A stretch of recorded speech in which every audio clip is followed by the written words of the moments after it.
and welcome to our School Nutrition Conference for 2020. We are talking about cooking up a safe kitchen. So you're going to go through controlling your environment and you're going to go through food safety. So you're going to have two different sections of it as we talk through today's lesson for your continuing education.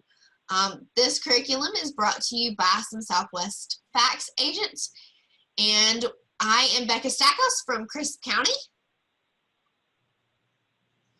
I'm Ashley Childs from Thomas County. I'm Dana Carney from Lanier County. I'm Suzanne Williams from Dougherty County. I'm Christina Garner from Stewart County. And I'm Teresa Atkins from Decatur County.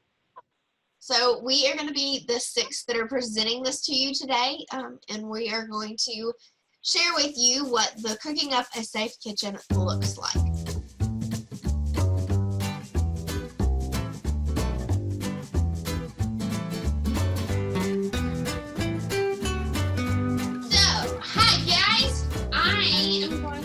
Tell me what's wrong with my outfit. Why can I not show up to work looking like this? What would be some of the reasons why? So you are going to go through this with Dana, but first y'all are going to do an activity to tell me what is wrong with my outfit. So what is wrong with what you see in my outfit? Well, first of all, I see you have jewelry. Jewelry? What jewelry? You have bracelets on, you have on a necklace, some earrings, I think. So I can't wear any of that? No, because it could possibly be a physical contaminant and so you're get telling into me, oops, sorry, physical contaminant. I was going to say it could get into the food that you're preparing and it could cause harm to someone. So like those earrings I can't wear? Nope, they're pretty, but not in the kitchen. Okay. What about my bracelets? None of them? Nope, those need to go too. Yes, I'll take them off. Is it just the ones because they have danglies, or even my little solid pretty ones? Even the solid pretty ones. They can harbor bacteria. Okay. What about my watch? I need my watch to be able to tell time. There should be a clock in the kitchen. You don't need your watch. So I can't wear my watch either? Okay. What about my rings? Can I wear my rings? If you have a plain wedding band, that would be the only ring that you could wear. But other than that, they need to go. So my ones with little ridges has to go. Okay. So these are not easy to take off. So now my wrists are all good? I see one more thing that probably needs to go. So I can't have my hairband for later? Nope, because your hairband, you could get bacteria stuck underneath it, and it could also transfer bacteria that has previously been on it into the food that you're preparing. Okay. So now they're good? Now they're great. So I can have painted nails, right? Nope. Nope. Y'all are just taking all the fun out of this. Okay, now I'm ready to go into work. Dana, what do you think? Do you think she's ready? I don't think she's ready, not quite yet. I think I noticed that your apron is not looking so clean. So that's going to need to be changed out with a clean apron. But it's just from the cooking I did yesterday. True, but it can still bring bacteria from yesterday into today. So we're going to leave the dirty apron out of the kitchen and grab Yes, that means my dirty towel can't be used either? That's correct. But it smells fine. Still can have bacteria. So no apron. We'll have to see if we can find a clean one then. Why do I have to have a clean apron? You want to make sure that you're not bringing any bacteria or germs into the place where food is prepared. Okay, well now that I got that, is my head fine? No, actually, having your hair pulled back is not just enough. Your hair needs to be contained in a ponytail. Nope, it's pretty, but it needs to be pulled back all the way. and preferably in a hat or in a hairnet. So once I get that done, I'm good to wear my necklace though, right? Because that can't fall into the food, can it? That Dana, what can do you think? definitely fall into the food. That needs to Definitely. go along with all the other jewelry. Okay. And then what about my feet? Are those fine? Ooh, as much as I love flip-flops, they are not to be worn in the kitchen. Why can't I wear flip-flops in the kitchen? Well, first of all, your toes are exposed, and if you were to happen to spill anything hot, you could damage those pretty toes, or if you were to drop a knife or any type of equipment, that would really hurt. Plus, they are not safe because you could also slip and fall, or you could trip on them. Okay. Well, hold on just a minute, and I'll come back to go to work.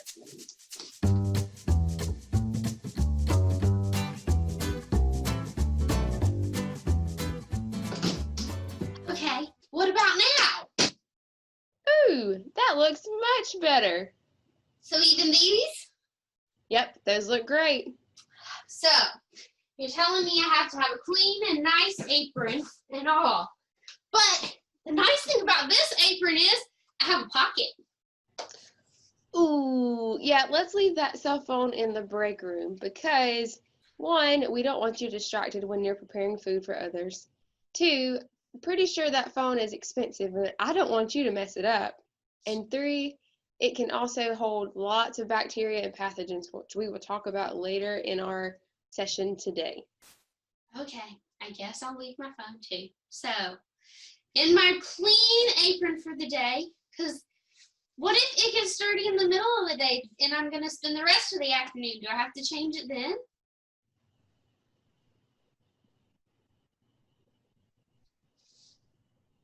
Or does it just have to be clean at the beginning of my shift?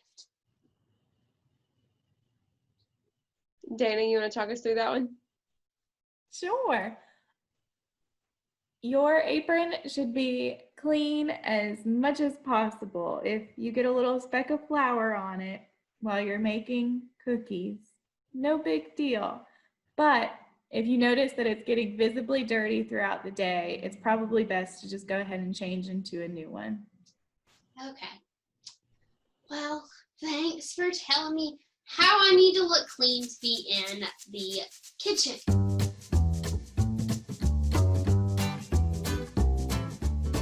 Objectives for today are you're going to understand the importance of your personal hygiene.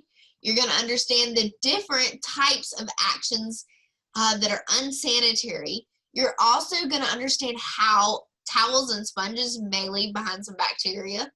We're going to talk about how time and temperature control works for your food safety. And then we're going to understand proper cooling techniques. And then we're going to also understand cross-contamination and how it can affect your food service setting. So to get us started for today, Dana is going to go and share with us about your hygiene first. Yes, so one of the key aspects of food safety, as we all know, is personal hygiene.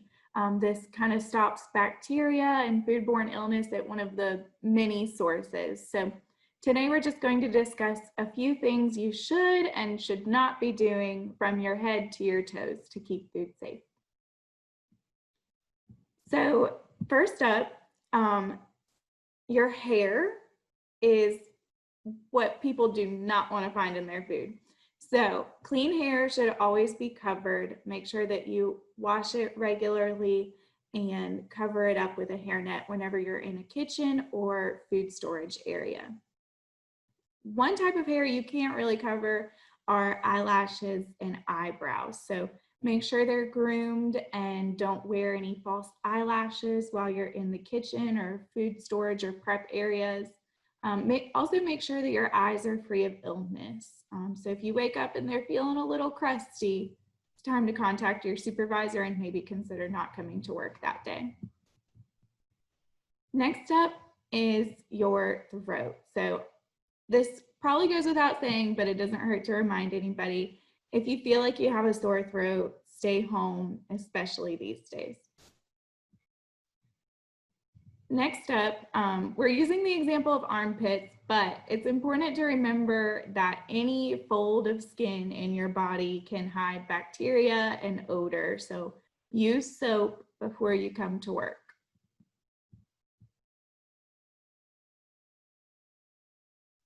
Next up is your hands and nails. So remember to remove all jewelry and watches. The only exception to this rule is a plain metal band or a wedding ring. After that, we have nails.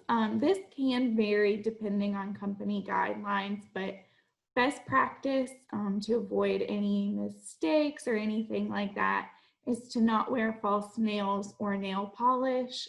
That's just kind of best practice.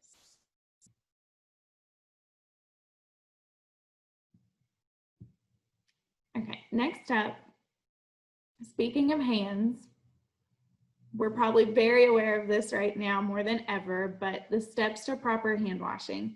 Proper hand washing does take time and effort, but it's an important step in making sure that the food you prepare and serve is safe. So first up, wet your hands and arms with running water as hot as you can stand it. Next, apply soap. After that, you're going to scrub your hands, wrists, and lower arms vigorously for 10 to 15 seconds.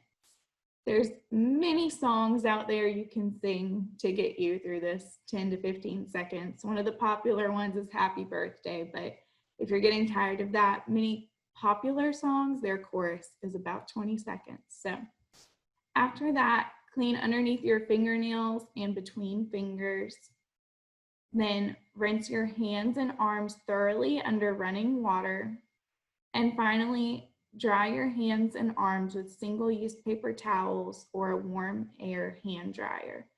It's important, we'll talk about this a little bit more later, but it is important that you use the single-use paper towels here.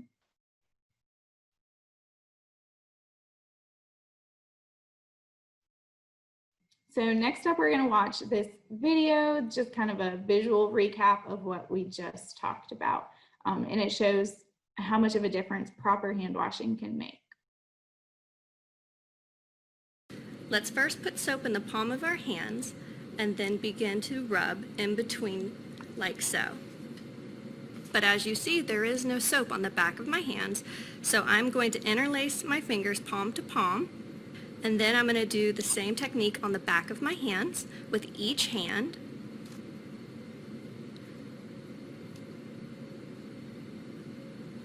And then you're going to take the back of your fingers to opposing palms with fingers interlocked.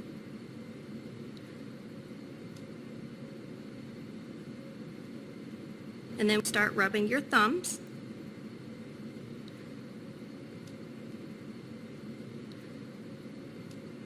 And then you're going to take your fingertips, clasp the fingertips in the right hand in the left palm, and vice versa. Rub your wrist one last time to make sure your hands have been completely covered in soap. Thanks for watching. So as you can see in that video, it's important to make sure that you thoroughly wash your hands so you can get every little last bit of bacteria off. And there it's represented by paint. So moving forward, a lot of people, I think, tend to think that gloves replace hand washing, and they absolutely do not. Gloves are important, and they're a supplement or an addition to proper hand washing. So never wash, rinse, or reuse gloves. Never blow into a glove to put it on. This is just spreading your germs further. And then always change your gloves when you need to. So changing gloves should happen fairly often, at the least every 4 hours after use, but you should also change your gloves whenever they're dirty or torn, whenever you're switching tasks, especially if you're switching between raw foods and ready to eat foods, or if you're prepping food for someone with a known food allergy. Just when in doubt, change your gloves. We just talked about the 6 steps of hand washing. Step number 7 is going to be to get new gloves often.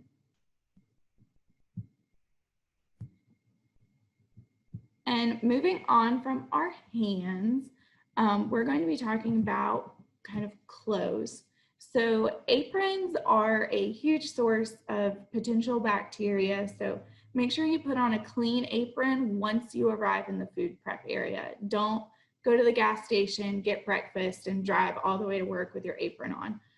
Make sure that you put it on once you're in the food prep area so that remains kind of a sterile and clean environment. Also, just with your clothes, make sure that you wear clean clothes every day. This will really help the amount of bacteria and germs that are being brought into the kitchen.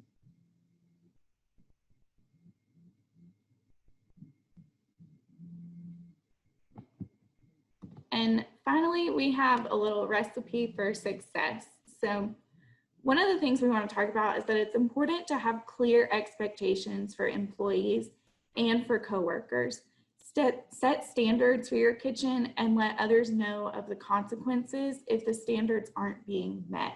A key part of this is modeling what you want to see in your employees or coworkers. So for example, if an employee should have on a clean apron in the kitchen, you should have on a clean apron in the kitchen as well.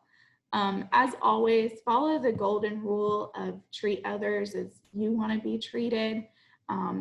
If you're trying to tell someone that they need to, step up their personal hygiene, do this in a kind manner. And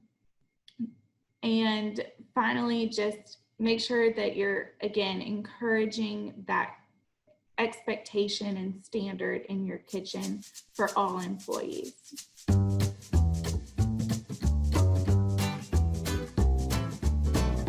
Okay, so now that we've talked about the different elements and requirements of a food service worker in the kitchen when it comes to how they look, we're going to pause and do a little activity we're calling Picture Perfect. So just take a few minutes. I'm going to set a timer and we're all going to draw our idea of a perfect food service worker. So what elements need to be there? Think about the things that we've talked about, what should be there, what shouldn't be there, and go ahead and draw your little person. We're gonna go ahead and set a timer for 4 minutes and you can draw, and then we'll be drawing our person also.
We have about 30 seconds left, so go ahead and put your finishing touches on.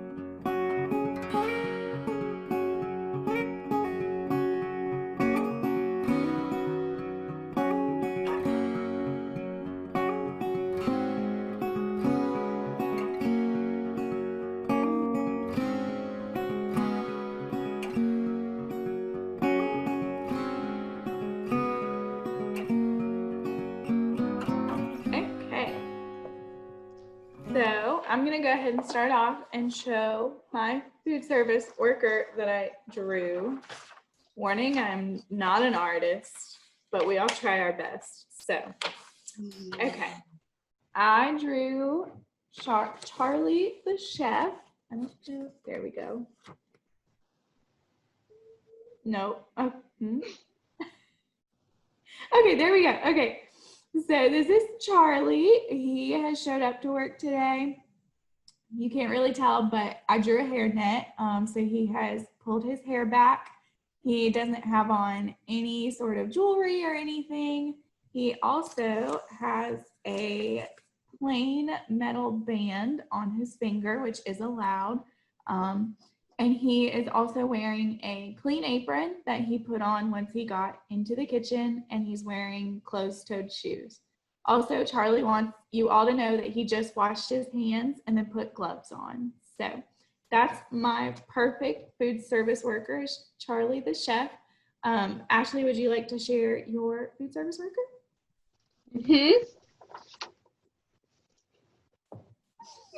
If I can get that. Where is it at? Okay. So I did not give my person a name. However, they have on a pretty pink apron, as you can see. They have on a hairnet. Oh, gracious. Hang on. Okay.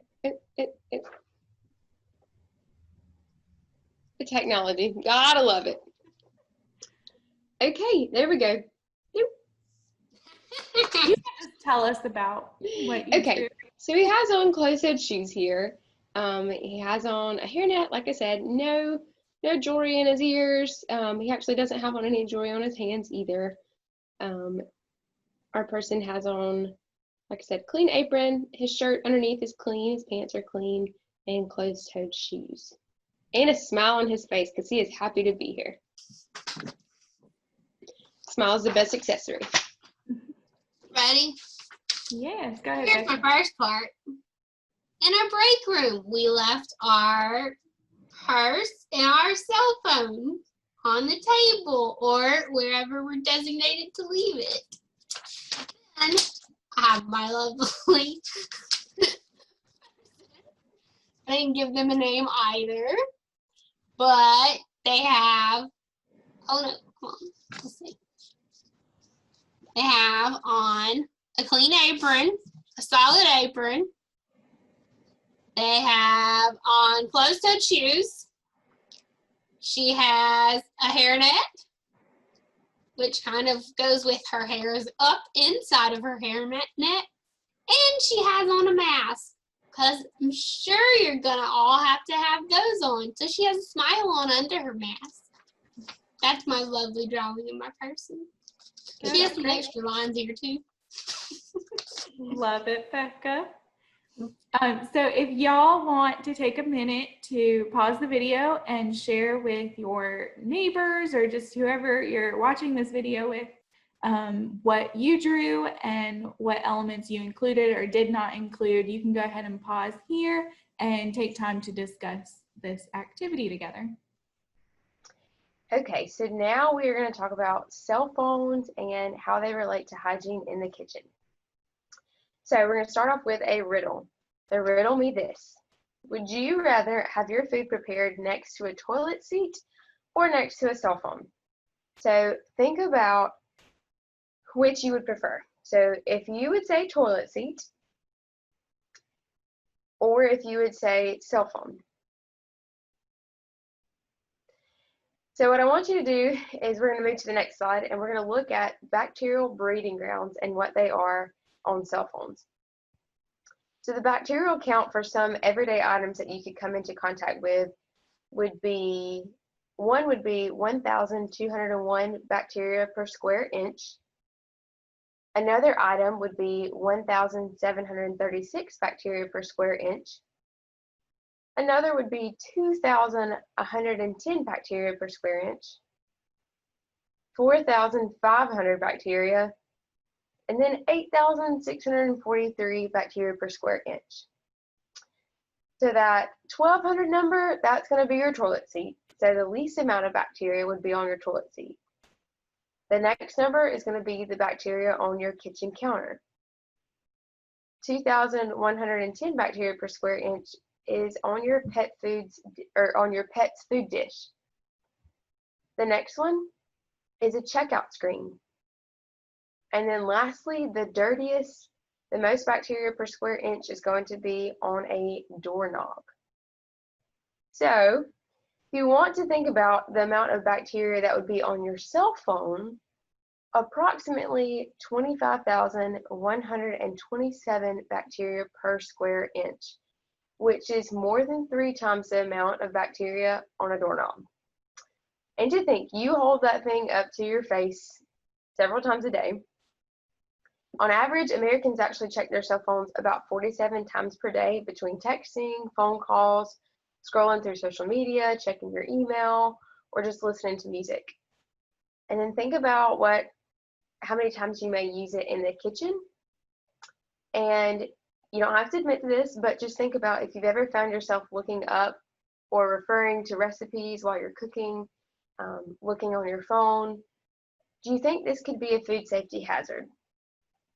Absolutely. So our pockets are dark and typically generate heat, or maybe your purse, wherever you keep your cell phone at, which sets up a prime environment for pathogens to grow and multiply.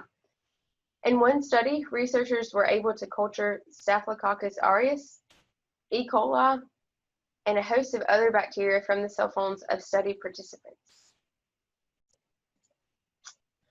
But how is this even possible? So you think about maybe a toilet seat being in a bathroom and maybe that being the dirtiest. And while it may seem impossible that a toilet seat is the cleanest item on this list, it does make sense if you think about the fact that toilets are cleaned regularly, maybe at your workplace, in a restaurant, or maybe even at your home. But then when is the last time that you thought to clean your cell phone?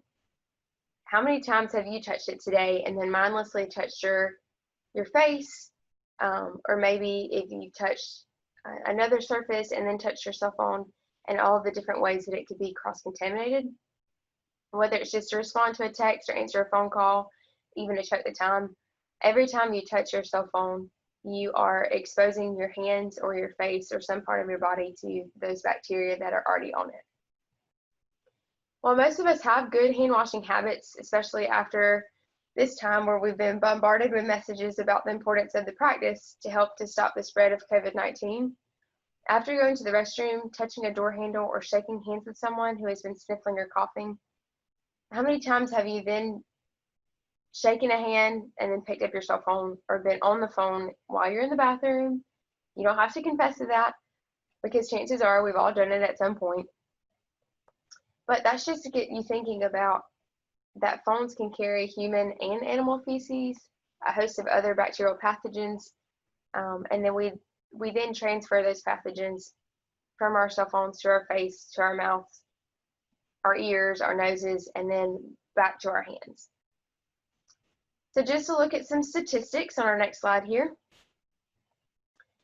At home, you may be using a mobile device to look at recipes in your own kitchen, but when you're at work in the kitchen, you should not be using your cell phone for this purpose.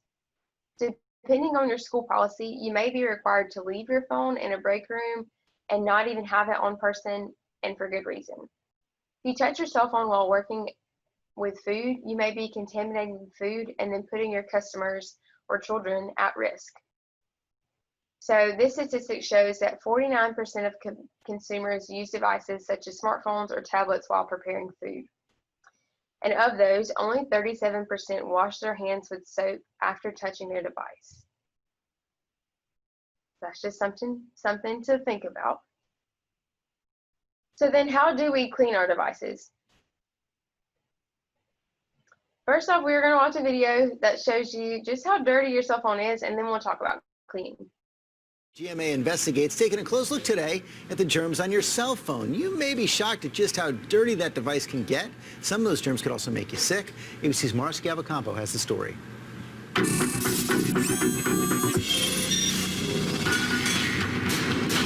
Cell phones, we all have them and we all use them for everything from talking to texting to tweeting. But those smartphones aren't just picking up a signal. In many cases, they're picking up germs and bacteria from your surroundings and your hands. And an extension of your hand really is the telephone. You can pull them an 11th digit, an 11th finger. Dr. Tierno says direct contact like kissing and sneezing and indirect contact with objects like cell phones accounts for 80% of infections. And research has found some phones are even dirtier than a toilet seat. Those germs become even more dangerous when the phones are placed up to your face, near your eyes, nose, and mouth. So just how bad is it? GMA Investigates asked University of Arizona environmental science researcher Sherry Carlino to find out. Yeah, I've actually seen one man spit on his phone and then wipe it with a Kleenex. At popular Gotham West Market in New York City, Carlino tested 15 devices using a tool that instantly measures the amount of organic material on a surface. It includes maybe food stuff, skin, you know, any kind of skin flakes, bacteria, mold, fungus, anything like that. It's going to show up in these numbers. She says anything under 200 is good news. 187, not bad, no? 112. Nice. My mom will be happy. Anything over 300 isn't, meaning the device is excessively dirty and potentially carrying dangerous bacteria. 463. Yes. It's a little on the higher side. Yes, very. I need to clean it. It's really bad. Okay, 621. Wow. So that's pretty high. I'm not a germaphobe. I'm a big believer of the more exposure, the more resistance. So I can live with that. So you're pretty germ resistant. So what should you do? Experts say, first off, clean your phone regularly. Wipe the surface of that phone. It will cut down on the numbers of germs on the device. They also suggest not allowing other people to touch or use your phone too often. And if you really have to, just keep your distance from the dirt. And you can hear perfectly well. In fact, it's probably better. Germs, giving whole new meaning to a long-distance call. Now, for specific cleaning instructions, you should check with your phone's manufacturer. Most say don't use harsh chemicals. Just wipe the phone periodically with a soft cloth or damp it with a little bit of soap and water. And a word of caution for you parents, those little hands are often the dirtiest of all. So I have two phones. One is just for work, one is personal, and I also let my daughter play with it. This one, my mom will be proud, was one of the cleanest of the day. Oh. The personal phone was one of the dirtiest. Really? Yeah, so I'm cleaning up my act. I've learned to wipe it down more often because those little hands carry germs. They do. All right, so I wish that we had the opportunity to swipe or to wipe down each of our phones and get to test it just to see. But as you saw, some of our phones are dirtier than others. And like she said, especially if you have young children at home that you allow to play with a tablet or play with a cell phone, that just further contaminates and adds more bacteria to that mobile device. So can imagine you're probably thinking about how you can possibly clean this microbial magnet sitting in your pocket, purse, or maybe even your hand right at this moment. And you may be quick to try and grab the can of disinfectant or bleach, but cell phones can be pretty expensive, and the last thing that we want to do is accidentally damage it in an attempt to clean it. So your device should offer instructions from the manufacturer on recommended cleaning guidelines, so be sure to reference that first. There are general recommendations, but your device may have specific requirements. So if you have an older phone, it may not fit current guidelines, but in general, the suggestions provided by our friends at the University of Kentucky are as follows. So what you can use is a clean, lint-free cloth or a microfiber cloth. Disinfecting wipes, phone manufacturers have recently okayed these. Disposable cotton swabs, cotton balls, or cotton pads. A small pump spray bottle filled with equal parts of distilled water, and then 70% of isopropyl alcohol. What you do not want to use is bleach, ammonia, hydrogen peroxide, any aerosol sprays, or abrasive materials, because again, you do not want to damage that expensive device. So next, you want to avoid getting moisture into the openings of your cell phone. You want to wash your hands before you begin the cleaning process. And then if you do have a case on your phone, you want to remove it first. If it's a semi-permanent screen protector on it, it's best to keep that screen protector on so the phone is not damaged. And then if your screen protector has specific cleaning guidelines itself, make sure to follow those too. So the amount of time that a sanitizing solution is left on the surface is very important for proper disinfecting.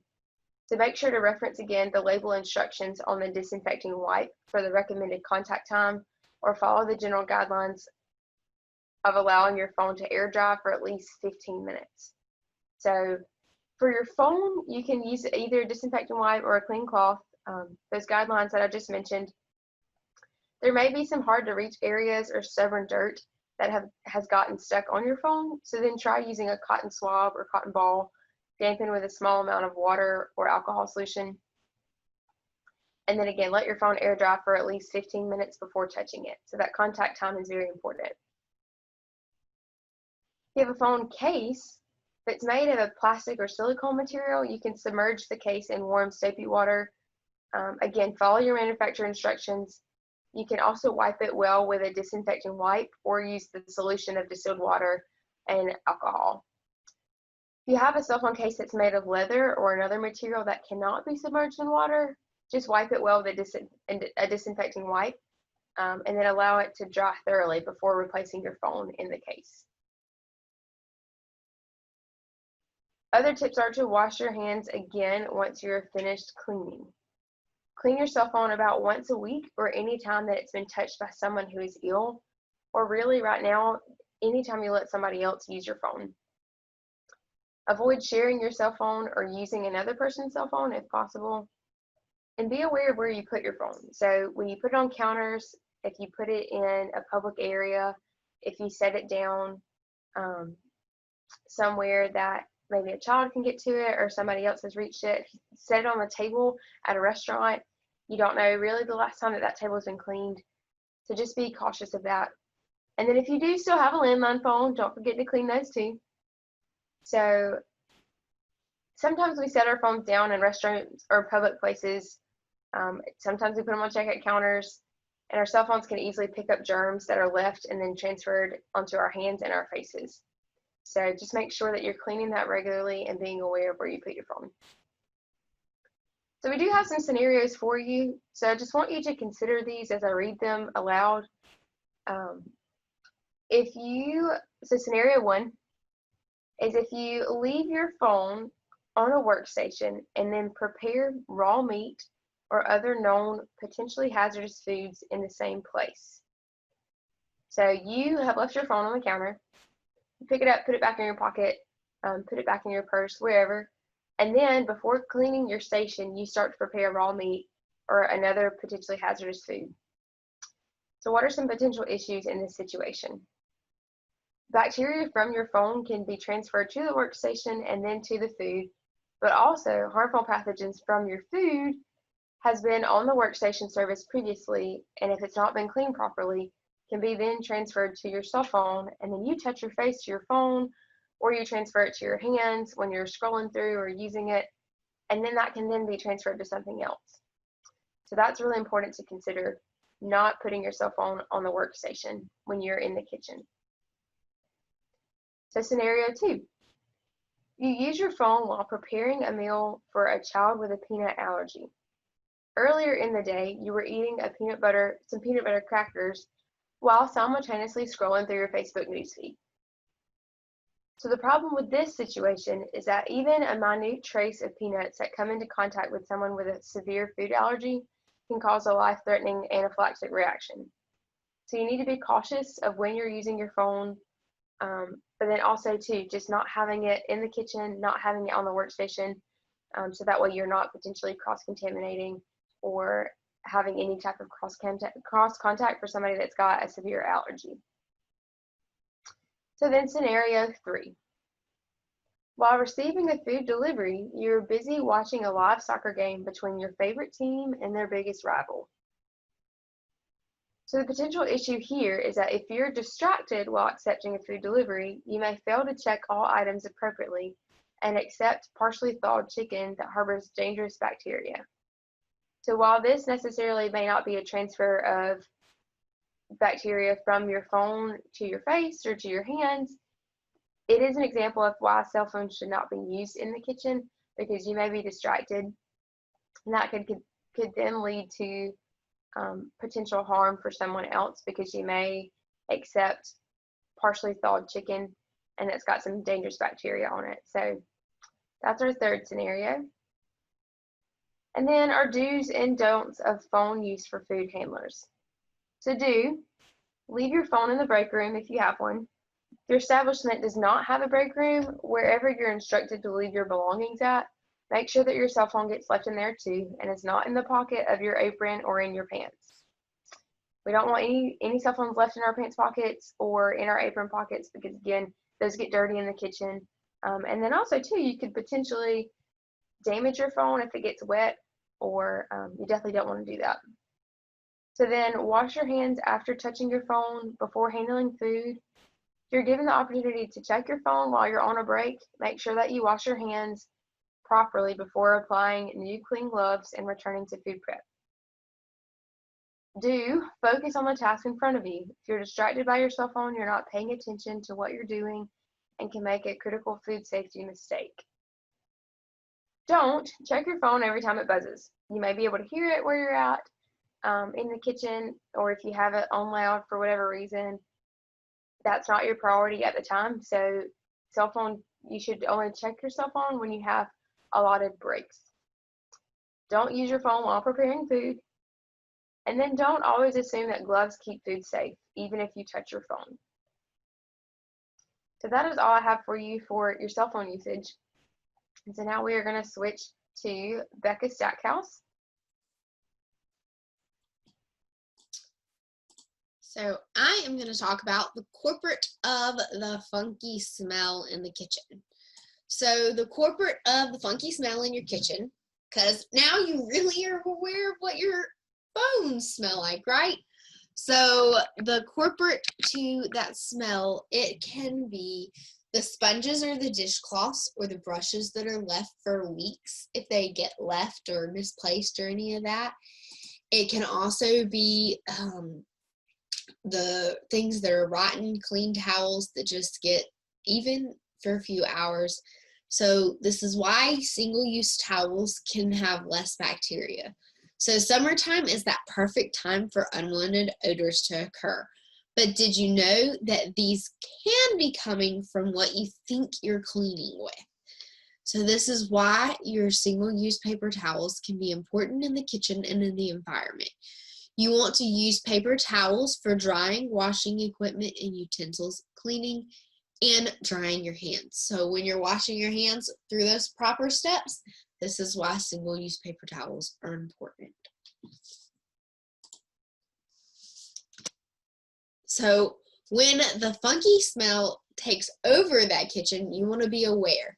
So the smell and the dishcloths can be tools for you to use to wipe up spills and absorb liquids quickly. However, you want to pick up harmful food-borne pathogens along the way.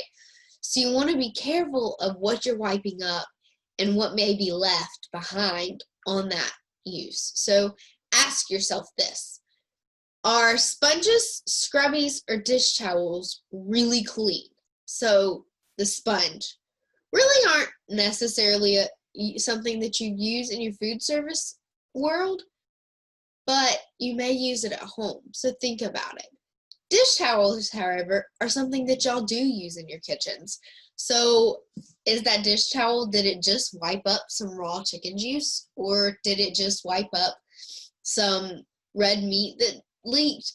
Think about that, because if it was used on those, it needs to be dirty and not used again, because it's going to possibly spread some of those foodborne pathogens. So bacteria can harbor in any of these different types, and they can spread through sponges and dish towels. So be aware of that when you are using dish towels of any kind in your kitchen. So if we talk about a sponge, how long do you typically think a sponge is kept? So there was research that showed that 1 in 4 Americans that use sponges, about 21% of them kept them until they look or smell dirty. So, and then about 18% kept them for 3 to 4 weeks. And then another percentage, about 12, kept them for about a month. So when you think about that, you can remember that a damp and smelly dishcloth, it's usually already unsafe before it's got that smell to it.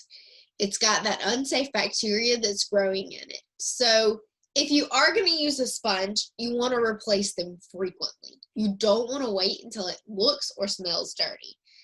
And then if you're using dish towels, replace them often. It's a good idea to have a nice stack of clean ones so that you can just replace it as you see that it needs to be replaced. So in your kitchen, keep your towels and your aprons to where you are not spreading smelly, unsafe bacteria. So we are going to watch a video that just kind of recaps some of these concepts.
Was kind of showing us from a bathroom perspective, it still applies in the kitchen of towels, sponges, they're at that right moisture to start to have unsafe bacteria that are growing in them. So just keep it in mind. You don't want to wait until it smells to wash it. You want to keep it washed on a regular basis. So let me get it to where it all went. So did you know that germs can be left behind when you are cleaning? So once you wipe down cloths and sponges, you want to begin, if it smells, it's carrying that unsafe bacteria. So sponges are things that are not allowed in your food service, but you do use dish towels. So think in mind, it still applies on that format. Wiping cloths are an ideal location for pathogens to multiply. So like those pathogens that Ashley was talking about that exist on our phone surfaces and our other surfaces, they exist everywhere. So if we're using a bad cloth or a cloth that's already dirty, then we're spreading those pathogens everywhere. So this is due to it being a perfect, warm, moist, and possibly having lots of food that's harboring that place for that growth to happen. Even when you take steps to clean these, you want to replace them regularly.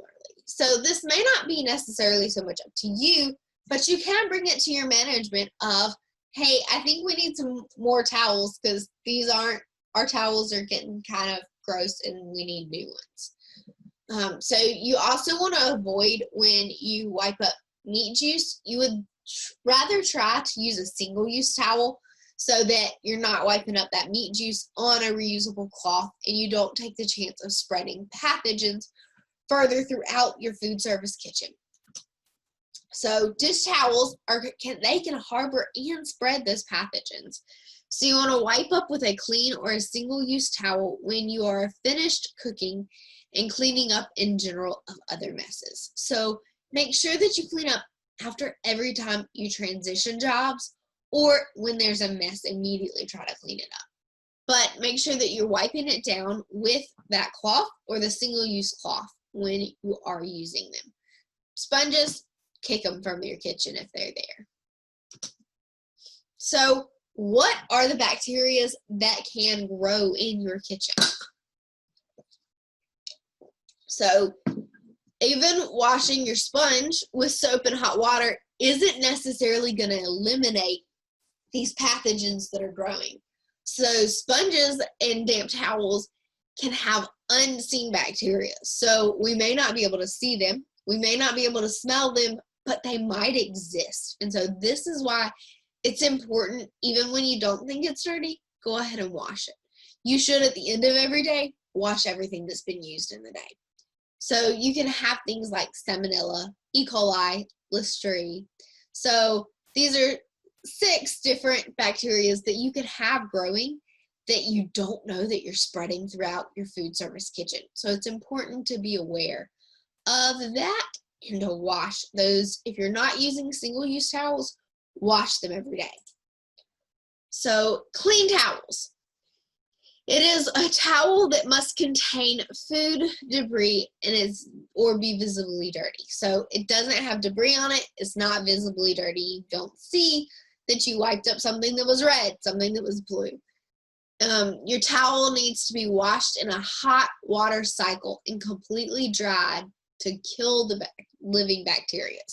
So sometimes we may set our washing machines to cold water, but hot water is really what's going to kill those pathogens, and then letting it go through a full cycle to be dried. So it's got to go through all of that.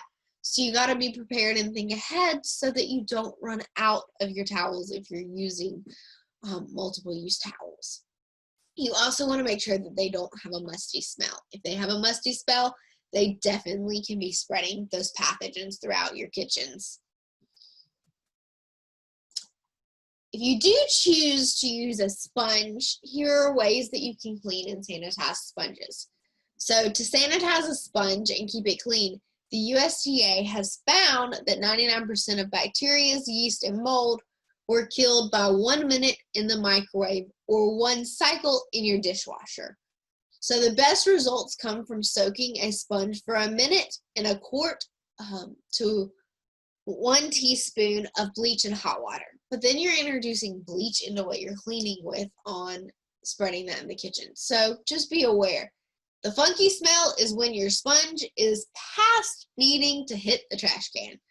So sponges are one of your best breeding grounds for bacteria. So if you're using a sponge, just keep it in mind that you could be breeding bacteria and transferring it onto your clean surfaces and dishes. Single-use towels are one of your better ways to make sure that you're not spreading extra pathogens along. So single-use towels can eliminate that funky smell from washing and drying your hands. Single-use towels can also eliminate the bacteria that is carried from one person to another. So if you have a towel hanging there that you use, then I use, and then so on and so on, you may be spreading a pathogen from one person to another and not realizing it because you think that the towel is clean. So especially at your hand washing stations, single-use towels are the most one that you want to use. Single-use towels can help to prevent the cross-contamination. So like when we talked about the juices earlier from meats, so like from your poultries or your red meats, wiping those up with a single-use towel is going to help to take down that possibility of cross-contamination between your raw meats and raw vegetables. So, and that's why single-use towels are typically required in your food service kitchens. And so just remember that that's why we use single-use towels. It's sometimes seems like you may be wasting, but it's because you are helping to eliminate some of those foodborne pathogens and some of the things that are really big concerns within your food service kitchen as you're preparing for kids to serve them. Dirty hands spread our germs. So think about it. You just heard what Ashley had to say about our phones. Our phones are gross. Makes you want to go clean yours, doesn't it? But dirty hands are what also spreads those germs. So think about that. Guess what? Dirty towels spread germs too. So this is why it is really important for you to think about. So we're going to look at a glow germ real quick of the what it can look like. And glow germ is just one to kind of show you where those things happen.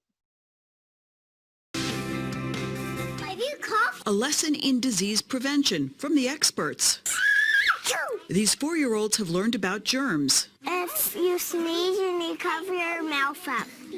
Like this. And how they spread. You cannot kiss your friend. Now they're going to see those germs in action. We're going to see how germs spread from just 2 friends. Friends Juliana and Amari start the demonstration. Rub it all in.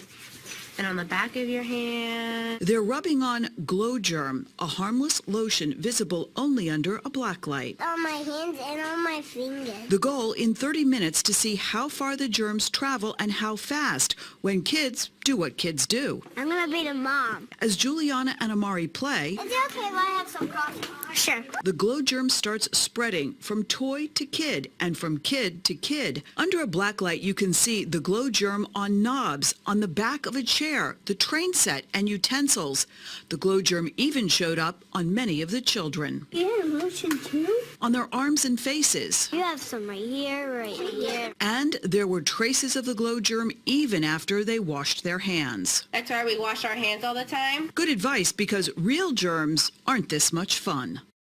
That was just to give you a concept of what it looks like that spreading germs happens. And so that was only from 2 kids' hands that spread it throughout their whole classroom and all that.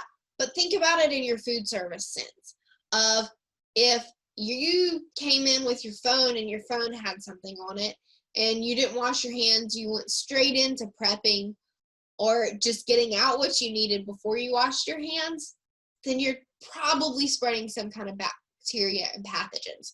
And like Ashley shared with us, you've got over 25,000 bacterias on your phone. So think about what you're spreading if you don't walk in and the first thing you do is wash your hands. And so that is why washing your hands is so important. And that is why making sure that the towels that you're using, single-use towels, or if you're using reusable towels, it's important to know what they are and why it is that you need to wash them and change them out regularly.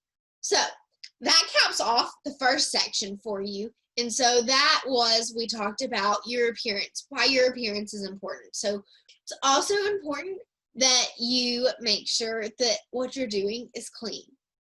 And after you finish this, go clean your phone. It'll make you want to clean it on a much more regular basis and not really use it while you're baking and you're cooking. Don't use phones and tablets. Try to either get your recipe or have it pulled up to where you're not having to touch that screen. And then lastly, towels, single-use towels. Single-use towels are required because they're what show you that you're not going to transfer pathogens for sure. But when you are using things that are in multiple use, make sure you don't wait until they bring that funk into the kitchen. So That was section 1, part 1 of controlling your environment. Up next, you're going to look at the food safety side